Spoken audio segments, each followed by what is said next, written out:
We are just to kick off the Transatlantic Conference that 4 leading universities in the US and the European Union, i.e. University, Sciences Po, Yale, and Johns Hopkins are hosting to discuss the changing geopolitical landscape.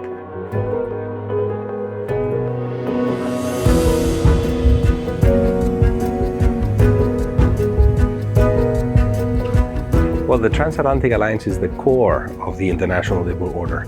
And Europe is clearly an Atlantic power. It's a Western liberal power. We share fundamental values and interests with the United States, so Europe's role will be closely knit and tied to that of the United States in that configuration. There's never been a more important time for the leading thinkers from universities, from think tanks, from government, and from civil society to get together to talk about the challenges that our countries face together. Europe and the United States, the transatlantic relationship cannot be just in a bubble. I think the most interesting part of the discussion today within the European Union is the move from the eve of dependencies to the eve of independence. It's complicated because we used for 30 years to live in a world of dependencies.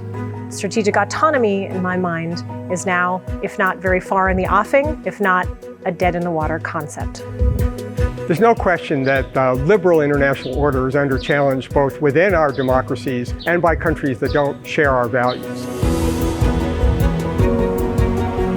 But in most countries around the world, people are being drawn towards the far right and the far left.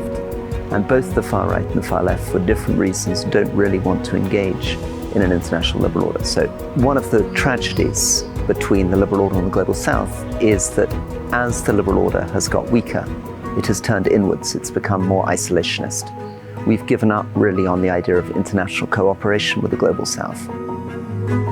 People are looking inevitably more towards China and Russia because the liberal order offers less to them. Russia and China are coming together with common grievances about that liberal order and gradually putting together an alternative for others to sign up to. The world is shifting east, but it's not just because of China. At the 4 top economies in the world, 3 are in the Indo-Pacific.